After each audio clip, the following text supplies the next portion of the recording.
You're listening to Psych to Parent, where we turn brain science into tiny wins at home. I'm Dr. Amy, your not-so-typical school psychologist, mom of two, and endurance athlete. I love a good data set and a diagnostic manual.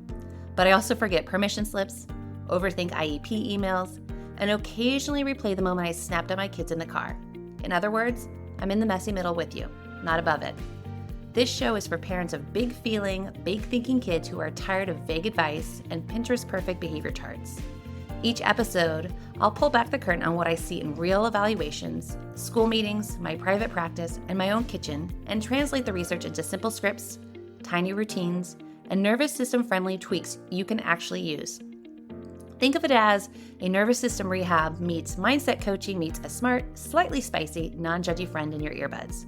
We'll take one real life challenge at a time and shrink it down into 1 or 2 tiny wins you can start this week. No perfection, no 47-step sticker systems, just small, repeatable shifts that add up over time. Quick legal-ish note in plain English. This podcast is for education and support. It's not therapy, it does not create a clinical relationship, and it's not a substitute for personalized medical or mental health advice. If you're worried about your child's safety or mental health, or your own, please reach out to a trusted professional. Okay, deep breath, drop your shoulders. You're not behind and you're not alone. Let's get psyched to parent. I want to start with a very real kind of message that parents send, usually at night, usually with shaky hands, usually with the feeling of, I don't even know what to do with this. It sounds like, my kid keeps saying life feels boring, like repetitive, like, what's the point? And then she spirals into, if every day is the same, what's the reason to live? Or, he learned about the term intrusive thoughts after a school presentation about suicide. And now he keeps saying he has intrusive thoughts about death and it freaks him out. Or this is the one that makes your stomach drop. A friend in my kid's broader world died by suicide. And now my kid is saying things like, what's my purpose? What's anyone's purpose? And sometimes they make comments about wanting to hurt themselves. If you're listening and your nervous system just lit up, yes, that reaction makes sense. I want you to hear me say this clearly before we do anything else. Your panic makes sense, and panic is not a plan. So today, we're building a plan, a calm plan, a clear plan, a plan that takes your kid seriously without catapulting into spiraling or minimizing. Welcome back to Psych to Parent. I'm Dr. Amy, school psychologist and parent coach, and I support parents of strong-willed, big-feeling, big-hearted kiddos as we make the homeschool puzzle less mysterious. Today's episode is for parents of middle schoolers, roughly around ages 11 to 14. When your kid says big, scary things like, life is pointless, what's the reason to live? I have intrusive thoughts about death. I want to kill myself. Sometimes I think about hurting myself. And I want you to leave this episode with 3 things. First, a gut check framework for the moment it happens. Is my kid safe right now? And can I hold calm for them? Number 2, a real safety check with direct language you can actually say out loud. And number 3, a homeschool plan for what to do next. Because with middle schoolers, this isn't just handle it in the kitchen. We widen the circle. Quick note, if you're worried about immediate safety, treat it like immediate safety. Stay with your kid and get professional help right away. Let's normalize something. Middle school is a whole ecosystem of intensity. Their world gets bigger. Their awareness gets sharper. They can imagine outcomes now, good ones and terrifying ones. They're absorbing peer stories, school assemblies, documentaries, group chats, headlines, video games, TikToks, snaps, whatever finds them. And parents are sitting there like, I thought we were arguing about deodorant and missing assignments, and now we're discussing the meaning of life at 9:30 at night. It is hard for real reasons, and it can be especially hard if you're the one getting the disclosure, because it can feel like, if I say something wrong, I'll make it worse. If I stay calm, am I minimizing? If I react strongly, will my kids stop telling me things? So here's one of your Dr. Amy lines for today. We are not sprinting to worst case, and we're not talking ourselves into minimizing. We do the grown-up job. Stay steady, ask directly, make a plan, widen support.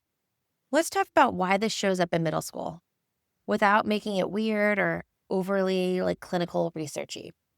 Middle schoolers are building the ability to think in abstracts, purpose, fairness, permanence, death, the future, the what if I fail, or what if I end up alone, or what if I can't handle life?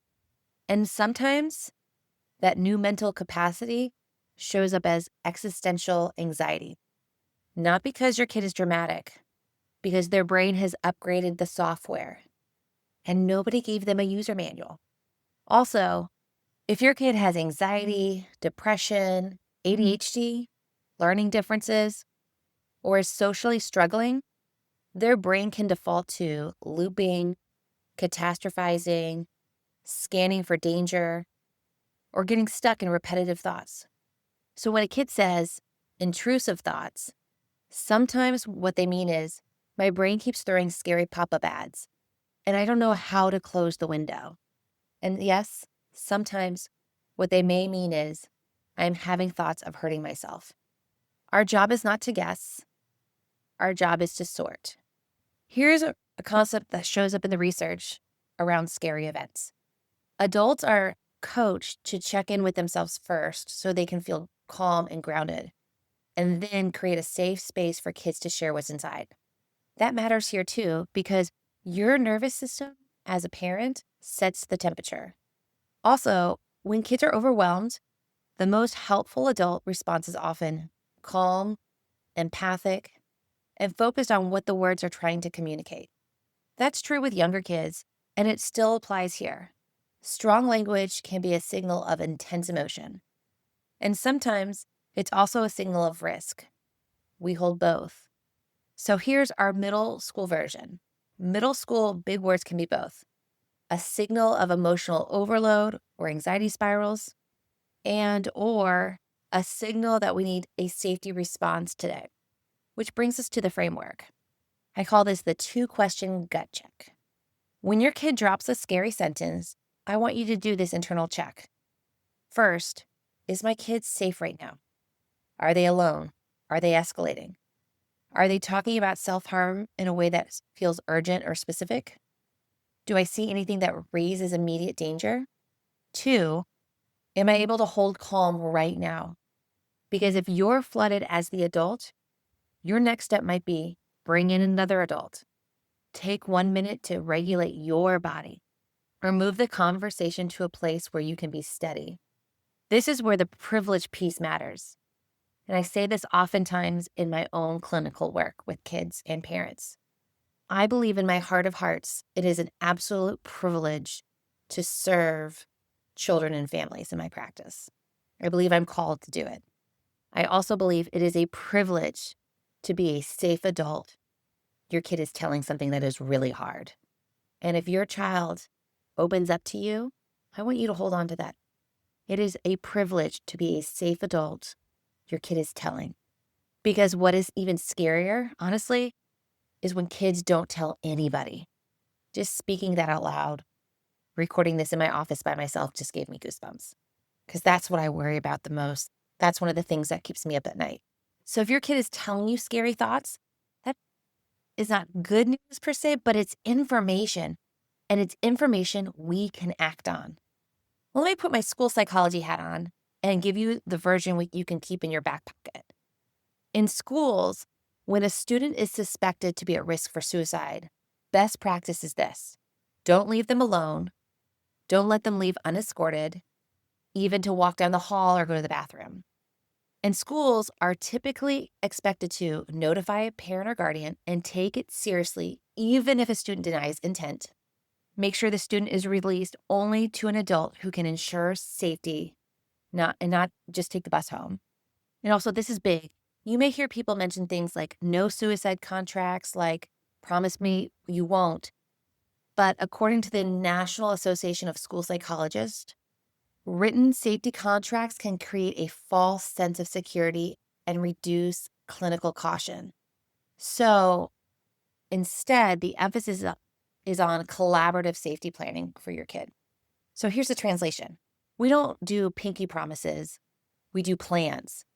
Plans include things like who the safe adults are, what the coping steps are, what the next support step is, and how to reduce access to anything dangerous.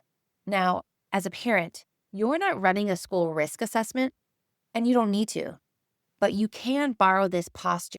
I'm staying calm and I'm taking it seriously. Here's a simple script you can use to email the school counselor, school psychologist, or even the assistant principal or principal of your child's school without writing a novel. Hi, Principal Jones. I'm reaching out because my child shared statements about not wanting to be alive, hurting himself. I'm taking this seriously and would like the school support.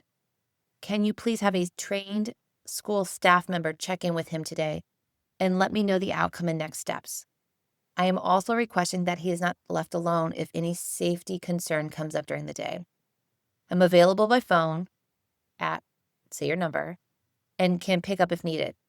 Thank you for your help and for partnering with us. That's it. Clear, calm, specific. Not a novel, not a debate. Let's get really practical and talk about what this looks like in real life, about when these statements show up for middle schoolers. There's a couple times where I see them pop up.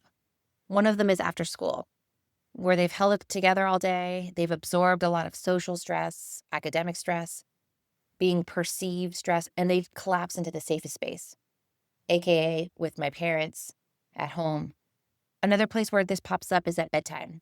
The house is quiet, the distractions are gone, the phone's charging in the kitchen, and their brain starts playing the highlight reel of worries. Another common place is homework time. Failure fear can trigger catastrophic future stories. If I can't do this, I won't do anything. I'll ruin my life. And another place where I see this pop up frequently relates to smartphones and social media. Even if you have great boundaries, they can still catch stories about peers, scary world events, or rumors that hit their nervous system like a truck. In the digital age that we are living in, we as adults can't control all exposure. However, we can minimize harm through honest conversations, balance, not a total blackout, and discouraging overexposure. Or sat through a school presentation that activated them, you're not crazy for noticing a spike in these thoughts. Now, here's the key part. Middle school big words deserve both compassion and a real safety check. Here's a big feeling kid reframe and what their behavior might be telling us. When a middle school kid says, "What's the point of living?" there are a few common translations that don't require you to diagnose anything. My brain is stuck on a scary question and I can't unstick it. I'm overwhelmed and don't have language for the feeling.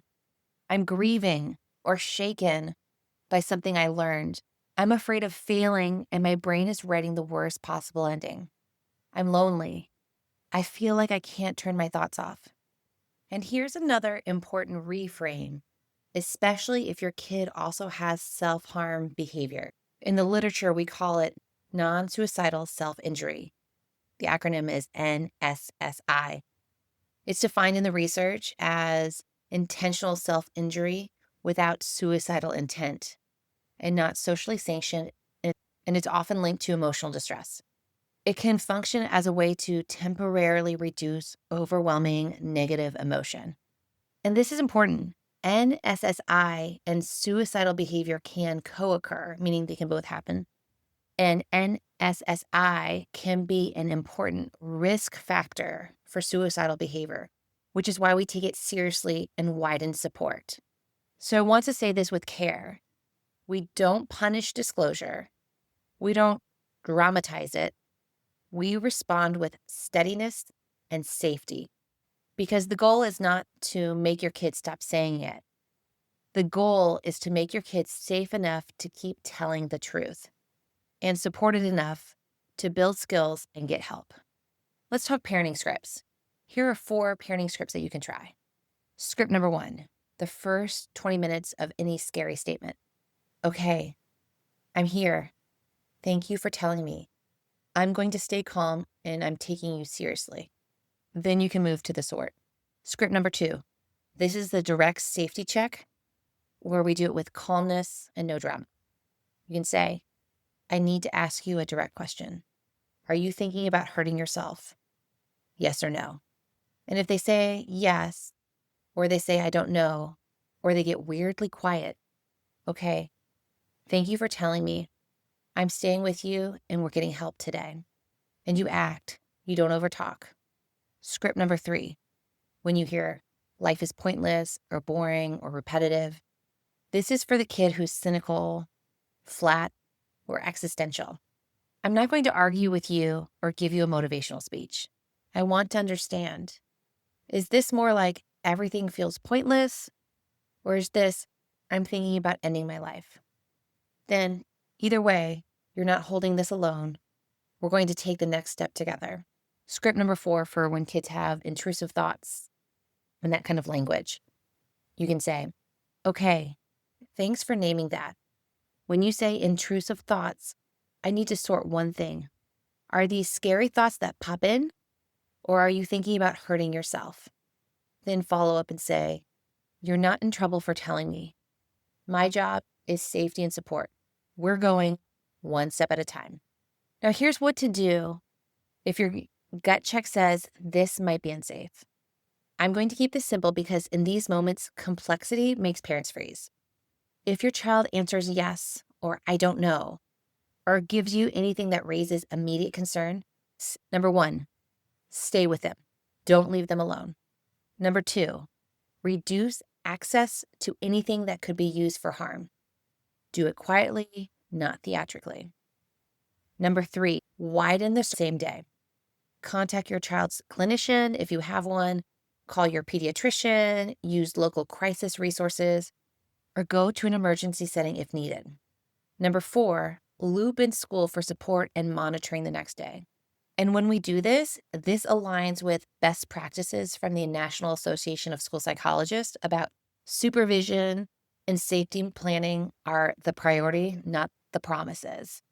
Something here I think that's important to think about is a lot of times when I hear kids who are in this sort of headspace is they can get fixated or focused on the negativity, the worst case scenarios, stuff like that. And I think it can be really helpful to help kids by building the glimmers muscle. And this is to help kids focus on the positive, gratitude, things that spark joy. We call those glimmers in therapy. But we do it in a middle school safe kind of way, not just be grateful, look on the bright side. Ugh, nobody has time for that when you're not feeling your best. It's more like your brain is stuck on the dark channel right now. We're going to practice finding one other channel too. This can sound like, tell me one moment today that was even 2% okay. Tell me one thing you didn't hate. Where did your body feel a tiny bit calmer today? Who felt safe to be around? This isn't about pretending life is perfect. It's about helping their brain build flexibility, especially when it's stuck in that what's the point kind of thinking. And if your kid has a friend who's died or attempted suicide, or they're processing something heavy, glimmers are not disrespectful. They can be stabilizing. Here are your tiny wins for this week. Pick one is enough. Tiny win number 1, write your 2-line plan and put it in your notes app. Breathe, check safety, ask directly, widen the plan, widen support. Tiny win number 2, practice one script out loud when you're calm, so it's accessible when you're not. Tiny win number 3, do a low drama media reset for 1 week. One check-in a day about what they saw and heard, and maybe a discouraging doom looping. We want balance, not blackout here. Tiny win number 4, send the school translator email and ask for a check-in plan. Tiny win number 5, start a 7-day glimmer practice at dinner or bedtime. One glimmer, one hard thing, one support you want tomorrow. Pick one is enough. Here's your reflection question. When your kid shares a scary thought, what is your default protective mode? Do you minimize to calm yourself, panic to get control, lecture to feel useful, or shut down because it's too much? And what would it look like to replace that with steady and direct and connected? If you want support that feels doable and not shamey, make sure you join my Tiny Wins email list. And you might be interested in the Big Feelings Decoder because middle school big feelings can wear 1,000 costumes. And I want you to have a tool for translating what you're seeing. You can grab it by clicking the link in the show notes. I'm really honored to be one of the people cheering you on as you parent your strong-willed, big feeling, big-hearted kiddo, especially in that very specific window of time where the socks are off, their water bottle has disappeared into another dimension, and it's somehow still your job to be calm about it. Like, okay, awesome. And in middle school, the questions get bigger. Life, death, purpose, meaning, and it can feel like you're parenting on a whole new level you didn't train for. But here's what I want you to remember. Having the uncomfortable conversation is safer than not having it. Your kid talking to you is a protective factor. It means you're a safe adult. We'll keep making the homeschool puzzle less mysterious together. One better question at a time.